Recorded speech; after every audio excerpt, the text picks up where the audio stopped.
Hey, Mike here with Canadian Musician right now at the Olay Label Group offices downtown Toronto. And the reason being is there's going to be a special intimate performance celebrating the music on the latest album of this man with me, legendary singer-songwriter John Cody. John, how are you doing? Well, I like being called legendary. Well, I don't know if I like it, but it's the first time. Really? First? Well, legendary, that's pretty strong words. Well, I guess you've worked with the likes of Tom Cochrane, Bonnie Raitt, had an instrumental role in Mad Mad World, Tom's album, one of the most iconic albums in Canadian music history. It's true about that album, yeah. And it's one of, I think, 19 to go diamond. That's not diamond. I knew multi-platinum diamond. Yeah, it went diamond, and in fact, it went diamond 20 years ago. Yeah. I actually have the award, so it was exciting to be a part of that. We felt very good about what all of us that contributed on that record felt great about what we did, but when it did that well, it was pretty exciting. It's always interesting when I speak to people who have been part of iconic albums and iconic songs. Life is a Highway, of course, just took on a life of its own and continues to be that way. It's always interesting to know when you're working on a song like that, since we're on the topic of this album. When you're working on a song like that, do you know what's happening? Do you know the magic and the life the song's going to take on? Can you feel it? The truth is, you want that magic in everything you do. Yeah. So you're always going for that. In other words, like with that song in particular, my involvement with it, well, first of all, I was almost living at Tom and Kathy Cochrane's house and hanging out with their kids and everything. And Tom would always be working all day in the studio. Sometimes I'd go in the morning and he'd ask me, just sing something, improv, whatever. And I would come up with parts or things that I heard. And, but with Life is a Highway, in particular, I remember doing a kind of Beach Boys, Beatles type background vocal, like in Twist and Shout, but more the way the Beach Boys would stack them, because Brian Wilson is a genius. You could say the Beatles were genius too, but they had, Brian had a very particular way, and I was a big fan. And so, but in every song that you record or you work on, you want that same thing. So you're always working to bring it to a piece of music. It's hard to say that it wasn't special. I'm not saying that.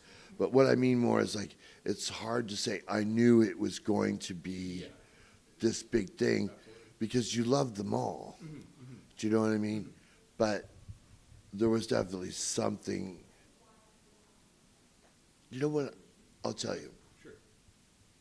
I think when we knew was when they recorded the basic tracks, meaning the bass and drums. Yes.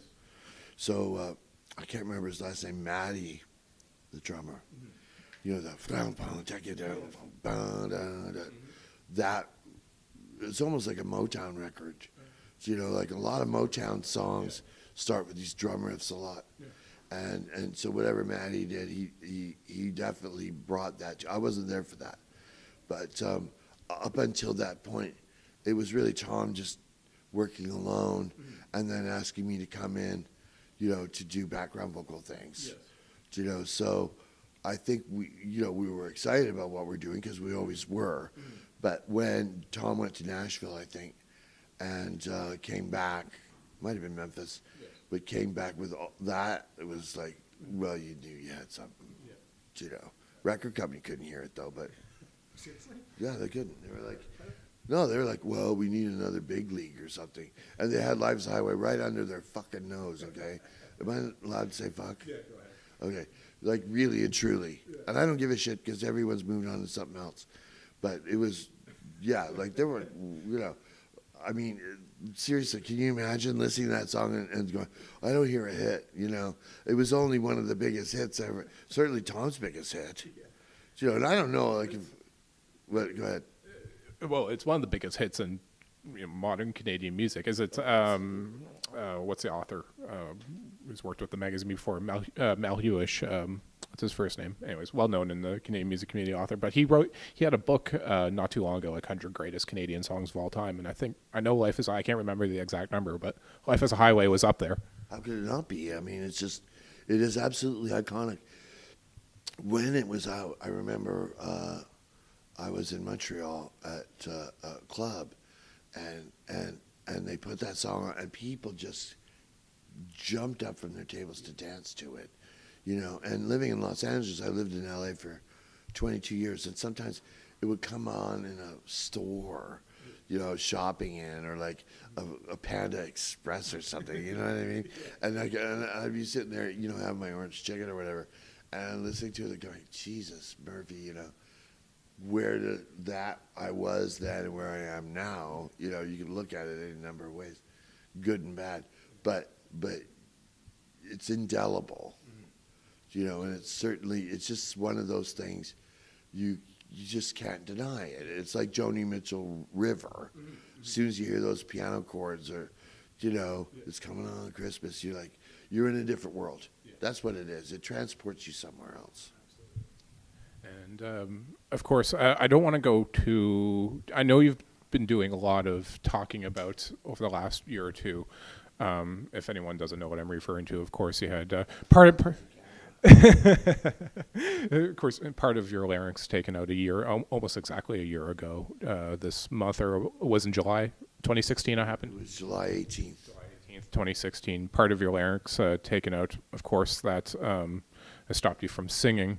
You're still playing tonight. You're going to be playing with Tom Wilson and others, playing guitar while they're, you know, paying tribute to you and singing the songs off the album you recorded before the surgery, called Hard One, the final recordings. I know before the surgery, you had talked a lot about you were expecting to lose your voice completely. Yeah. Obviously, that's not what happened ultimately. Can't sing, but you're still, you know, evidently able to speak. Did you know going into the surgery that you were going to come out still with a voice? No, really? I didn't. I was basically told, you're done.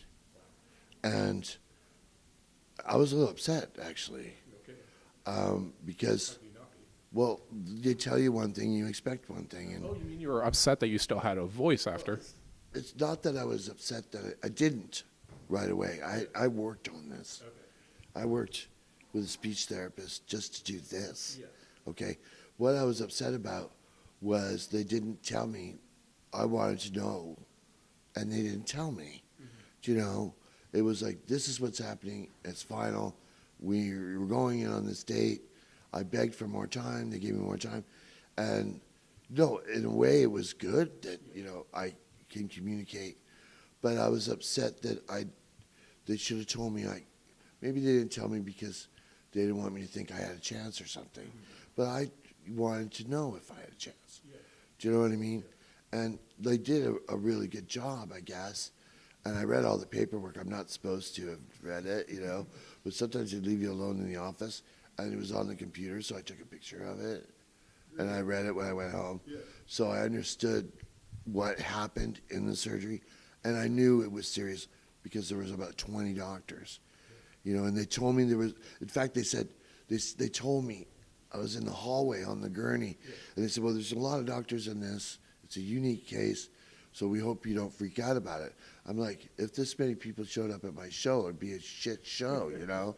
Like, this is disappointment, you know what I mean? Like, you know, so I wasn't in the slightest bit freaked out about it.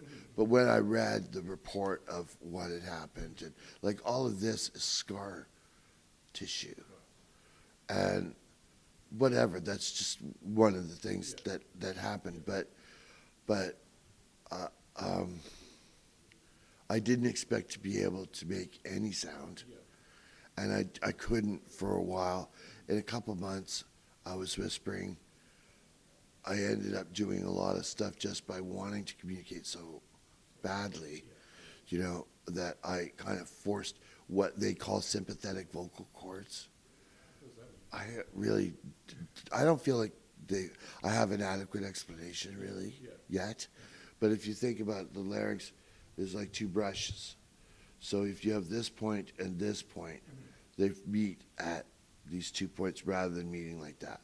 So you can still do something with them, obviously, but it's a lot of work to keep at it, and it's tiring, and it does hurt to even just to do this after a while. I know we don't have a lot of time here. There's so much I would like to talk to you about, but because you've already said so much, including with my colleague Andrew King a few months ago about life before the surgery and the expectations and the recording of Hard One and all that, I'm wondering what life has been like for you musically, creatively after the surgery. Have you continued to write and compose, even though you can't sing? I haven't. No. I mean, first of all, I tend to only love my new music.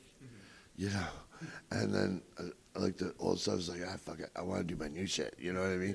So I didn't want to put myself into a position where I'm like putting a record out of songs but you should hear my new stuff. Like, you know, I have to actively support this music, and so it's very easy for me to get involved. But I don't know how to write for this voice yet, and I'm not entirely certain. I have ideas. I have ideas for chords. I have ideas for lyrics, but I have no melodies are coming to me yet. And I think it's just because I don't know how to do melodies for this voice. There are songs like that, like Bob Dylan, you know, my woman's got a face like a teddy bear. You know, she's waving a baseball bat in the air. Like, I could do that, you know. But I feel that I have to write that. You could sing some Tom Waits.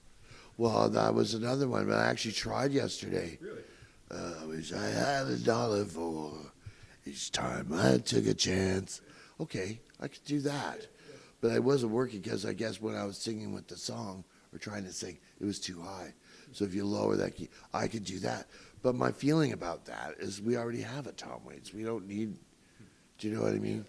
But if I was writing like some really seriously, you know, cryptic shit like Dylan, or like people would go, yeah, man, you know, sing on, you know what I'm saying? Like, it's weird because in a way I want to, but I don't know. I've mostly thought of writing music for other people to sing. I don't know how. I know who I want somewhat, but I don't know exactly. I always want to be writing new. I've got lots of music that no one's ever heard, but I'm always wanting to write new music. So I'm just not sure how to do it, and I'm a little upset about it. Like, I mean, just because I don't know. Once I figure it out, I hope to have the same feeling that I have had over the years where, you know, I write a new song and I'm really overjoyed about having an idea that works. And, you know, of course, a lot of that has to do with performing it and singing it myself. So, but I have managed to stay creative by making music videos for the songs on this album. And that's been fun. I don't think I've been super great at it, but I'm getting better. You know, and I have enjoyed that a lot. It's not the same, but it still gives you that creative vibe that feels good. So, I really wish we could keep this going. I'm getting frantic signals out the corner of my eye here through the door that it's time to for you to absolutely if there's time. A good interview is a good interview, and you ask good questions. So, you ask questions that need, like, I want to answer. That's the best compliment you can get as a questioner. Well, you know, there's another guy at Global Radio, I think. He has some really good goddamn questions, you know. And I said so. I told him. But like, when you don't want a conversation to end, it feels good. No, absolutely.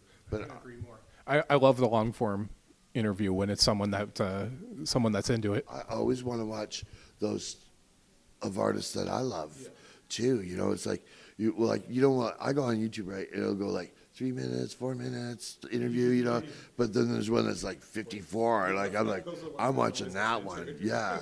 Because it's in depth. You want in depth. The world that we live in now is too fast. It loves good soundbite. That's not appropriate for a good life. You know, you see these people on the street and they're looking at the thing. I got a thing, but I'm not walking down the goddamn street looking at it. I'm doing it at home. You know. And they're going to kill me here, so we're going to wrap this up and hopefully come back to it. But John, even in this brief moment here, it's been a real pleasure. I hope we can catch up afterwards too. Absolutely. Cheers to you too. I was given this song by Billy, and what we need, that we don't know we need in this life, is to be closer to bravery and to witness bravery. And when I heard this song from John's record, I was overwhelmed with the power that this feeling had over me.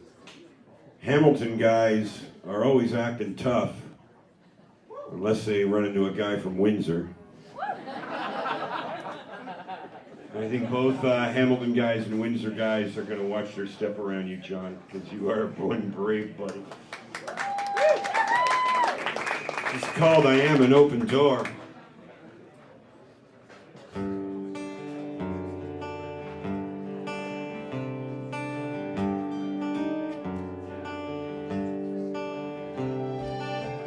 I am an open door.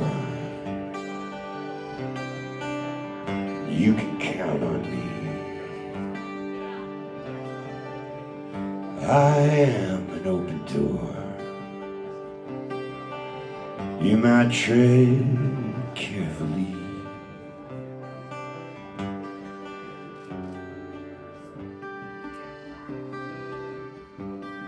Because you want all the things that an open door brings, but you don't like what you see.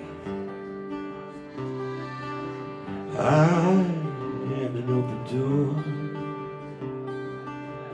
Blame it all on me.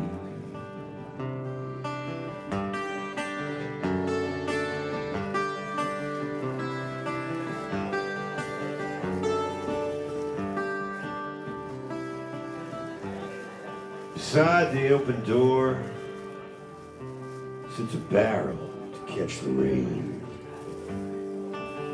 Ah, beside my open door is a broken window pane.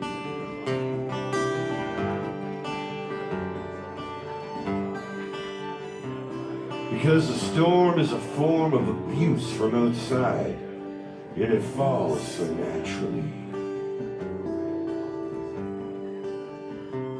Beside my open door, the grim reaper waits for me. And it's on again. Ah, don't whine, just sing.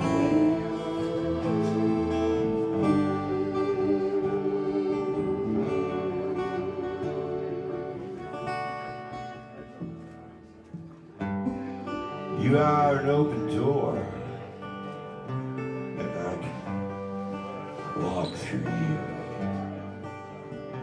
Ah, you are an open door. I don't see nothing new. Inside you have cried, beat your head against the wall, and still don't have a clue. You are an open door. It's simply what you do. And it's time again.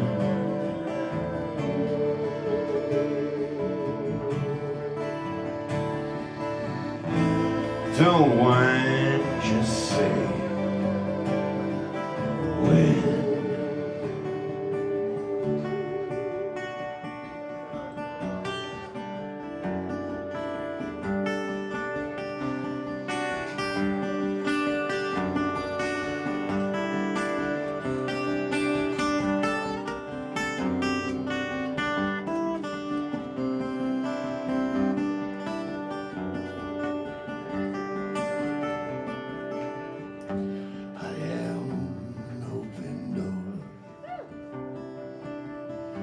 you could walk through me.